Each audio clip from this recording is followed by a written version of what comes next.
ተሐድሷዊ ይዘት ሲኖረው በቃ እንደማትደግፉ አብዛኞቻችሁን ኦርቶዶክሳውያን አይቻለሁ። ይሄ ደግሞ ምንድነው የግድ በሰንበት ትምህርት ቤት ማለፍ ብቻ አይጠበቅባችሁም። በነገራችን ላይ አንድ በጣም ጥሩ ነገር አለ ከኦርቶዶክሳውያን ዩቲዩበሮች የምትማሩት። በጣም ነው ማደንቃቸው እንዴት ለሚፈልጉት ዓላማ የቆሙ እንደሆኑ ማለት ነው። እናንተ የምታስቡት ተረት ኤክሰሲዳችሁ የምታስቡት ለሆዳችሁ ስለሆነ እግዚአብሔር ያወጣችሁ። የሚያሳዝነኝ እዛ ውስጥ ያለው ህዝቡ ነው። ፕሮቴስታንት ውስጥ ያላችሁ ካች ቤቶች እግዚአብሔር በትክክለኛ መንገድ ኢየሱስ በሚመለክበት ወደ ኦርቶዶክስ ቤተክርስቲያን መጥታችሁ ክርስቶስ እንድታመልኩ በእግዚአብሔር ስም እንጋብዛችኋለን። ኑ በብርሃኑ ተመላለሱ። ማንኛውም ወንጌላውያን እውነት ለመናገር ከኦርቶዶክስ ቤተክርስቲያን አጥሩ ጋር ወይም ቤተክርስቲያኑ ጋር ሳይሆን ትምህርቶቹ ላይ ነው ችግር ያለውና ያ ነገር ቢስተካከል ሁሉም ወንጌላዊ ሄዶ ያመልካል የሚል እምነት ነው ያለኝ። የተለየ ነገር እንደተናገርኩ ተደርጎ ግን ወደ ኦርቶዶክስ እመለሳለሁ የምትለዋን ቃል ብቻ ወስደው ነበር ያቀረቡትና ዩቲዩብ ላይ ያንን ነበር ፖስት ያደረጉት። ከዛም የተነሳ ብዙ ወንጌላውያን አዝነው እንደዚህ እየመለሱ ነበር። ይሄ ጩፋ ምናምን የሚባል የፕሮቴስታንት እንትን ማን ኤግዛክት ስሙ ጠፋኝና እሱ እንደውም ቸርች ውስጥ ሁሉ ንግግሩ ጀምሮበታል።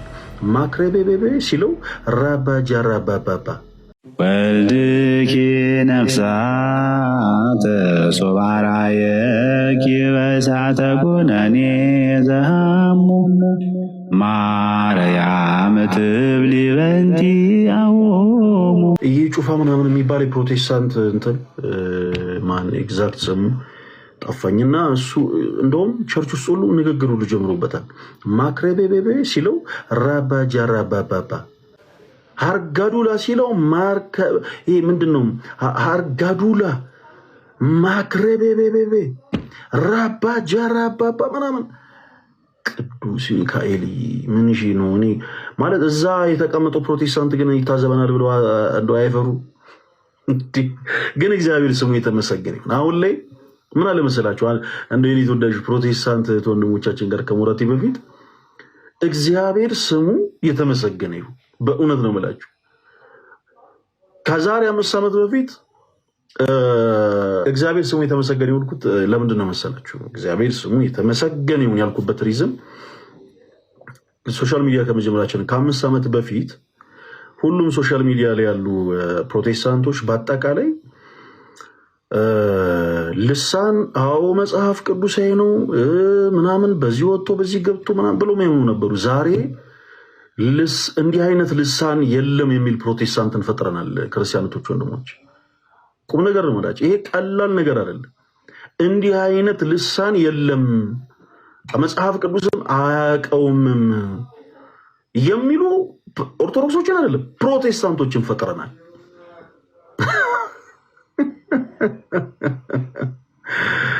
አንድ በጣም ጥሩ ነገር አለ ከኦርቶዶክሳውያን ዩቲዩበሮች የምትማሩት። በጣም ነው ማደንቃቸው እንዴት ለሚፈልጉት ዓላማ የቆሙ እንደሆኑ ማለት ነው። ሰሞኑን በዮኒ ማኛ ቲክቶክ ላይ ገብቼ ያወራሁትን ነገር እንዴት አድርገው ቆራርጠው እነሱ ለሚፈልጉት ዓላማ እንደተጠቀሙበት ላሳያችሁ። እኔ የተናገርኩት እውነት ለመናገር ስለ ኢየሱስ ነበር። እንደውም ርዕስን ቀይር ሚዲያ ላይ በጣም ግለሰቦችን ነው የምናወራው የምንወያየውና ይሄ ደግሞ መጨረሻው ዘመን ስለሆነ ስለ ክርስቶስ ነው ሊወራ የሚገባው። በዚህ ዘመን ስለ እግዚአብሔር ቃል ነው ልንነጋገር የሚገባው። ኦርቶዶክሳውያን ወንጌላውያን ግለሰቦችን አገልጋዮችን ርዕስ እያደረጉ በጣም መጨቃጨቅ አሁን በጣም የተለመደ ነገር ስለሆነ እሱን ነገር ትተን እናም ትኩረቴ የነበረው ወንጌል ላይ ነበረ። ስለ ክርስቶስ እናውራ።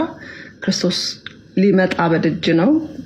ምልክቶች ሁሉ በዓለም ላይ መጽሐፍ ቅዱስ ላይ የመምጫው ዘመን እንደተቃረበ እነዚህ ምልክቶች ያስረዳሉ ተብሎ የተጻፉት በሙሉ ተፈጽመዋል እና እባካችሁ በቃ ትኩረታችን ሁሉ ስለ እግዚአብሔር ቃል ይሁን፣ ወንጌል ላይ ይሁን። የሚያዋጣን እሱ ነው። ህይወታችንን የሚያድሰው የሚለውጠን እሱ ነው እያልኩ ነበር የምናገረው። ከዛ ደግሞ ስለ ወንጌላውያን ደግሞ የተናገርኩት ነገር ነበረ። እንዴት ትልቅ ቤተ እምነት እንደሆነ እንደው በግዴለሽነት ስለዚህ ቤተ እምነት መናገር ብናቆም ብንተው ጥሩ አይሆንም። ከእግዚአብሔር ጋር መቀያየም ይመጣል። ምክንያቱም የብዙ ሚሊዮኖች ህይወት በእግዚአብሔር ቃል የተለወጠበት፣ ብዙ ሚሊዮኖች ከክርስቶስ ጋር በእግዚአብሔር ቃል አማካኝነት የታረቁበት፣ የብዙ ወጣቶች ህይወት በጫት በተለያየ ሱስ ታስረው እንዴት እንደሚወጡ ግራ ገብቷቸው ተስፋ ቆርጠው አንዳንዶቹ ራሳቸውን ለማጥፋት የሚያስቡ ሁሉ የነበሩ በቃሉ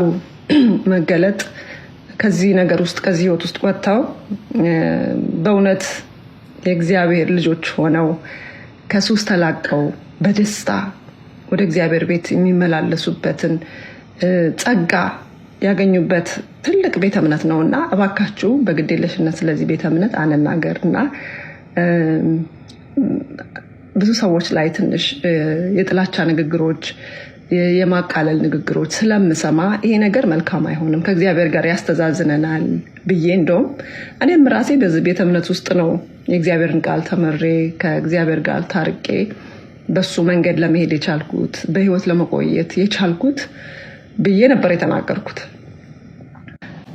ማንኛውም ወንጌላውያን እውነት ለመናገር ከኦርቶዶክስ ቤተክርስቲያን አጥሩ ጋር ወይም ቤተክርስቲያኑ ጋር ሳይሆን ትምህርቶቹ ላይ ነው ችግር ያለው እና ያ ነገር ቢስተካከል ሁሉም ወንጌላዊ ሄዶ ያመልካል የሚል እምነት ነው ያለኝ።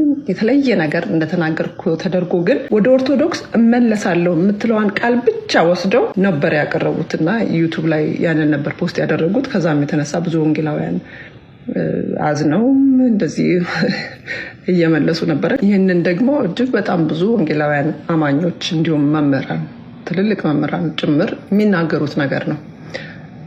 ማንኛውም ወንጌላውያን እውነት ለመናገር ከኦርቶዶክስ ቤተክርስቲያን አጥሩ ጋር ወይም ቤተክርስቲያኑ ጋር ሳይሆን ትምህርቶቹ ላይ ነው ችግር ያለው እና ያ ነገር ቢስተካከል ሁሉም ወንጌላዊ ሄዶ ያመልካል።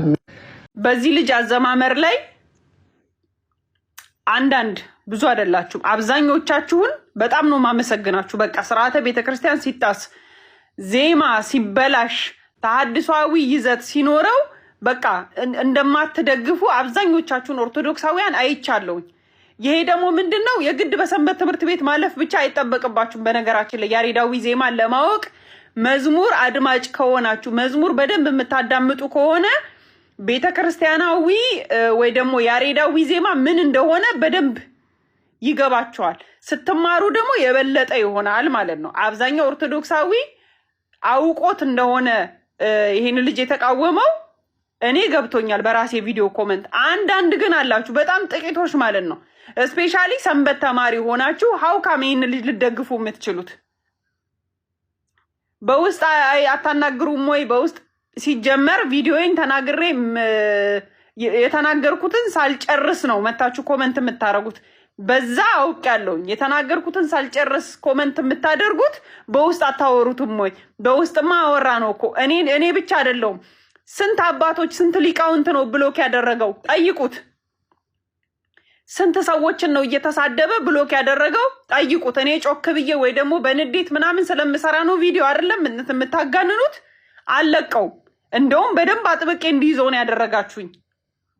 አልበም ሊሰራ ነው ተዘጋጅቷል አይደለም አልበም የለቀካቸውን ቪዲዮዎች ከዩቲዩብ ላይ እያንዳንዷን ዲሌት ታደርጋታለህ። ምክንያቱም ለትውልድ ስለሚቀመጥ ማለት ነው። አለቅህም። አጀንዳዬ ርዕሴ አንተ ነህ።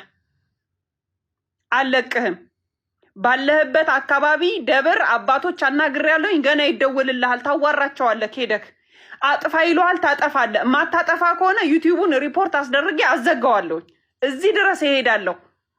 እንደዚህ እልክ የምትጋቡ ከሆነ ከኔ ጋር እኔ ደግሞ የባሰ ነው እልክ የሚይዘኝ ማለት ነው። ኦኬ ሙልጭ አድርጎ ስለሰደበኝ ቪዲዮ ሰራውበት። ለምን? ስርዓት የሚባል ነገር ስለሌለው። ስንት አባቶች ናችሁ እየተሰደባችሁ ከዚህ ቤት ብሎክ የተደረጋችሁት? ኮመንት ላይ ጻፉ። ስንት ሊቃውንት ናቸው ተቆጥተው ብሎክ ያደረግከው? ቤት ላይቭን ከፍተ የሴቶች አጀባ ወይ ደግሞ የሴት እድር አስመስለ ቤቱን ተቀምጠ ከሴቶች ጋር እነሱ ስለደገፉ ምናምን እናት ያልትፈራለች ብለ እንዳታስብ። ገና ላይቭ ገብቼ ቁጭ ብዬ ዩቲዩብን ሪፖርት አስደርጌ ነው ማዘጋው። ከፈለኩኝ ማለት ነው አደርገዋለሁ። አሁን ለመጋባት ምናምን አይደለም። ያጠፋ ሰው አይቀጣ ነው ወይ የምትሉት? ሰንበት ተማሪ ሆናችሁ ሀውካም ከቤተ ክርስቲያን ልታባረሩት ነው እንዴ? ልትገፉት ነው እንዴ? ለሰው ብለን የተቀበልነው ሃይማኖት የለም። ለሰው ብለን የምንተው ሃይማኖት የለንም። እኛ የምንከተለው ክርስቶስን ነው። ናቲያል ዛሬ የሆነ ሰው ሲያጠፋ ቪዲዮ ሰርታበታለችና ያ ሰው ከቤተ ክርስቲያን ይወጣል ማለት አይደለም። እኔ ጥፋት ሳጠፋ የሆነ ሰው ቪዲዮ ስለሰራብኝ ከቤተ ክርስቲያን ልውጣ ማለት ነው? ኖ፣ የምከተለው የዛን ሰው አንደበት አይደለም፣ የምከተለው ክርስቶስን ነው። እውነታ ስለማትወዱ እውነታ በቃ እነዚህ ነጭ ነጭውን እንዲቁልጭ አድርጎ የሚነግራችሁ ሰው ስለማትወዱ በቃ ለእናንተ እኔ ወይ ተሳዳቢ ነኝ ወይ የሆነ ነገር ነኝ አይደለ? እናገራለሁኝ። አልለቀውም። ይህንን ልጅ የለቀካቸውን ስርዓተ ቤተክርስቲያንን ያልተከተሉ ያሬዳዊ ዜማን ያልተከተሉ የተሐድሶ የሚመስሉ መዝሙሮችህን ከዩቲዩብ ላይ እንዳለ ዲሌት አድርግ። አስተካክለህ በስነ ስርዓት በያሬዳዊ ዜማ አዚመህ ልቀቅ። ያኔ እኔ ራሴ አስተዋውቅልሃለሁ። ኢየሱስ ብቻ ነው ስለኔ የሚማልደው። ሟች ለኔ ሊማልድልኝ አይችልም። ሁሉ ጊዜ አይኖርማ። ዘላለማዊ ማላጅ አግኝታለሁ። ስለዚህ ስለ እነርሱ እየማለደ ሁሉ ጊዜ በሕይወት ስለሚኖር በዚህ ምክንያት በእርሱ በኩል ወደ እግዚአብሔር የሚመጡትን ፈጽሞ ሊያድናቸው። ስለዚህ በኢየሱስ በኩል ካልሆነ ሰው ወደ እግዚአብሔር ፊት መምጣት አይችልም። ወደ እግዚአብሔር ፊት ካልመጣ አትድንም። እንደሚታወቀው የእናቱ ጥላሁን ኢየሱስ ገና አላዳናቸውም፣ መጥቶ ይሰቀልላቸዋል። እንደሚታወቀው ዕብራውያን 7 በብዛት የሚናገረው ስለ ብሉይ ኪዳንና ስለ አዲስ ኪዳን ሊቃነ ካህናት ወይም ደግሞ ስለ ካህናት ነው የሚናገረው። በኦሪት የነበሩት ካህናትና በአዲስ ኪዳን የነበረውን የካህናት አገልግሎት የኢየሱስ ክርስቶስንና የሌዋውያን የካህናት አገልግሎት ነው ቁልጭ አድርጎ እያነጻጸረ የሚያሳየው ማለት ነው። ስለዚህም የብሉይ ኪዳን ካህናት ለራሳቸው የሚያቀርቡት መስዋዕት፣ ለሕዝቡ የሚያቀርቡት መስዋዕት አዳምን ከገባበት የውርስ ኃጢአት ማዳን ስላልቻለ የተሻለ ካህን ያስፈልገን ነበር ይላል። ይሄውም ደግሞ ሰው የሆነ አምላክ ኢየሱስ ክርስቶስ ፍጹም ሰው ፍጹም አምላክ ሆኖ መጥቶ መካከለኛ ሆኖ እኛን አድኖናል። ይህን ኦርቶዶክስ ተዋሕዶ ቤተክርስቲያን ታምናለች። አስታርቆናል። ከማን? ከራሱ ከባሕርዮቱ ከመንፈስ ቅዱስና ከአባቱ ከአብ አስታርቆናል። ይሄውም ያደረገው በዕለተ ዓርብ አንድ ጊዜ ባደረገው የማስታረቅ አገልግሎት የማስታረቅ ሥራ እኛን አስታርቆናል። ከዛ ውጭ ግን ፕሮቴስታንት እንደሚናገሩት አሁን ላይ የሚያስታርቅ አምላክ የሚያስታርቅ ጌታ የለንም። አለቀ። ምክንያቱም ራሱን ሲናገር በዚያን ጊዜ በስሜ አብን ትለምኑታላችሁ እኔም ደግሞ ስለ እናንተ የምለምን አይደለሁም ብሎ ተናግሯል። ተፈጸመ ብሏል እኮ በቃ አለቀ። ተፈጸመ። ምን የተፈጸሙ? የማስታረቁ አገልግሎት ተፈጸመ። ሲጀመር ዕብራውያን የሚያሳየው እያነጻጸረ ተናገረ እንጂ ኢየሱስ ክርስቶስ አሁን ላይ እያማለደ በሕይወት ይኖራል ማለት አይደለም።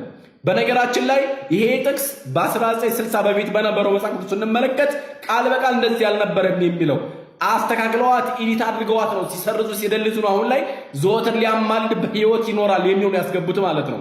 ቀድሞ ምን እንደሚል እስኪ እንመልከት። ክህነቱ አይሻርምና ዘወትር በእርሱ በኩል ወደ እግዚአብሔር የሚቀርቡትን ሊያድናቸው ይቻለዋል፣ ለዘለዓለም ሕያው ነውና ያስታርቃቸዋል ነው የሚለው። ይሄ የሚናገረው ደግሞ አንድ ጊዜ ያደረገው የማስታረቅ ሥራ ነው። እነሱ ግን ይችን ነገር ሰረዙና ስለ እነርሱ ሊያማልድ ዘወትር በሕይወት ይኖራል የሚለውን እነሱ ናቸው ያስገቡት። እነማን? ፕሮቴስታንቱ ናቸው የሚያስገቡት እንጂ እንደዚህ አልነበረም። ትክክለኛ የመጽሐፍ ቅዱስ ቃሉ ቅድም ያነበብኩላችሁ ነው። ስለዚህ ኢየሱስ ክርስቶስ አንድ ጊዜ ባደረገው የማስታረቅ ሥራ ለዘለዓለም አድኖናል። ይሄ ነው መካከለኛነቱን የሚያሳየው ይሄን ነው እንጂ እንደው መካከለኛ ነው ሲባል በአብና በሰው መካከል ሆኖ ያስታርቃል ማለት አይደለም። ይሄ ራሱ ክህደት ነው። መካከለኛ ማለት ሰው የሆነ አምላክ ማለት ነው። የኛን ስጋ ነስ ወይም ደግሞ የኛን ስጋ ተዋህዶ ያዳነን ማለት ነው። ይሄ ነው ኢየሱስ ክርስቶስ ያደረገው። ይሄንን ነው ሰው ማዳን ስላልቻለ የጠቦቶች ደም እንዲሁም ደግሞ በዛን ጊዜ የነበሩ የዮሐንሶቹ ደም የሌሎችም ካህናት የሚሰዉት የሚያፈሱት ደም ማዳን ስላልቻለ ኢየሱስ ክርስቶስ ራሱ መስዋዕት አድርጎ አዳነን፣ ቤዛ ሆነን። ይሄን ኦርቶዶክስ ተዋሕዶ ቤተክርስቲያን የምታምነው ይሄንን ነው። ከዚህ ውጭ ያለው ግን የፕሮቴስታንት ተረት ማርቲን ሉተር እነ ካልቪን ሌሎችም የፈጠሩት የድርሰት ሥራ ነው። ትክክለኛው መጽሐፍ ቅዱሳዊ ሐሳብም አይደለም። ምክንያቱም መጽሐፍ ቅዱስ የሚናገረው ይህንን ነው። ኢየሱስ ክርስቶስ በመስቀል ላይ ያለ ምን ብሏል? ተፈጸመ ብሏል አይደል? የተፈጸመው የትኛው ነው? የማዳን ስራው እኮ የተፈጸመው እኮ በምድር ላይ ያደረገው የማስታረቅ ስራው ተፈጸመ አለ። በቃ እኛ በስሙ በኢየሱስ ስም አብን እንኳን ብንለምን እንኳን አይሰማንም። ምክንያቱም አንድ ጊዜ ማድረግ ያለበትን አድርጎ ሄዷል። የማስታረቅ ቃል ደግሞ ለቅዱሳን ሰጥቷል።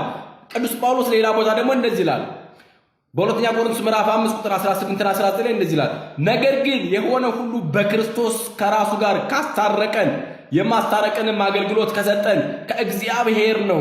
እግዚአብሔር በክርስቶስ ሆኖ ዓለሙን ከራሱ ጋር ያስታርቅ ነበርና በደላቸውንም አይቆጥርባቸውም ነበር። በእኛም የማስታረቅን ቃል አኖረ። እዚህ ጋር የምናየው በደላቸውን አይቆጥርባቸውም ነበር፣ ዓለሙን ከራሱ ጋር ያስታርቅ ነበር። ፓስት ነው፣ ያለፈ ነገር ነው። ይሄ እንኳን የሚያሳየው ያለፈ ነገር ነበር ካለ መቼም ፓስት ቴንስ ነው አይደለ? አሁን ላይ ያለ ፕሬዘንስ ያለ ነገር አይደለም። ስለዚህ ያለፈውን ነገር ነው የሚናገረው። በደላቸውን አይቆጥርባቸውም፣ ከራሱ ጋር ያስታርቅ ነበር። ከዛስ መጨረሻ ደግሞ የማስታረቅ ቃል በማን አደረገ? በእኛ አደረገ ይልና ስለ ክርስቶስ ይላል። እንግዲህ እግዚአብሔር በእኛ እንደሚማለድ ስለ ክርስቶስ መልእክተኞች ነን። ከእግዚአብሔር ጋር ታረቁ ብለን ስለ ክርስቶስ እንለምናለን ይላል። የሚለምኑት ማን ናቸው? ቅዱሳን ናቸው ላይ የሚለምኑት። ኢየሱስ ክርስቶስ አለም ስለኔ ያው ላይ የሚማልደው ስጋውና ደሙ ሶስት እሱ ነው የሚያስታርቀኝ ከራሱ ጋር። ከዛ ውጭ ግን ስለ እኔ የሚማልዱት ቅዱሳን ናቸው። ሙታን ለኔ አይማልዱም ላልከው መላእክት አይሞቱም። ስለዚህ መላእክት መማለድ ይችላሉ ማለት ነው። ያው እናንተ የምታስቡት ሌላ ታሪክ ስለሆነ ማለት ነው። እኛ ደግሞ በእርግጥ እንደማንሞት ነው የምናውቀው። ነው የተባለ ባለጸጋና አልዓዛር የተባሉ ድሃዎች ነበሩ። ሁለቱም ሞቱ። አልዓዛር በአብርሃም እቅፍ ነበረ፣ ነው ደግሞ በሲኦል ይቃጠል ነበር ይላል። ኢየሱስ የተናገረው ታሪክ ነው። ይሄ ኢየሱስ የተናገረው ምሳሌ ነው። ስለዚህ ኢየሱስ ክርስቶስ ይሄን ከነገረኝ ሙታን እንደማይሞቱና አብርሃም በሕይወት እንዳሉ ስለ እኔ እንደሚማልዱ ስለ እኔ እንደሚጨነቁ ስለ ሔዋን እንደሚያስቡ ነው የሚናገረው። ስለ ቤተሰቦቹ ያ ሰው ከተጨነቀ ምን ያህል ቅዱሳንማ ስለኛ ምን ያህል ይጨነቃሉ። እኛ ወደ ሲኦል እንዳንገባ እነሱ ደግሞ ስለኛ ይጸልያሉ ማለት ነው። ይሄ ነው ኦርቶዶክስ የምታስበው። ከዛ ውጪ እናንተ የምታስቡት ተረት ኤክሰሲዳችሁ የምታስቡት ለሆዳችሁ ስለሆነ እግዚአብሔር ያውጣችሁ። የሚያሳዝነኝ እዛ ውስጥ ያለው ህዝቡ ነው። ፕሮቴስታንት ውስጥ ያላችሁ ካች ቤቶች እግዚአብሔር በትክክለኛ መንገድ ኢየሱስ በሚመለክበት ወደ ኦርቶዶክስ ቤተክርስቲያን መጥታችሁ ክርስቶስን እንድታመልኩ በእግዚአብሔር ስም እንጋብዛችኋለን። ኑ በብርሃኑ ተመላለሱ። ኢየሱስ ክርስቶስ ይወዳችኋል። በቅዱሳን አማላጅነት እመኑ። ቅዱሳን መላእክት ይጠብቋችኋል። ሰላም በያላችሁበት። ሰላም እግዚአብሔር ከሁላችን ጋር ይሁን።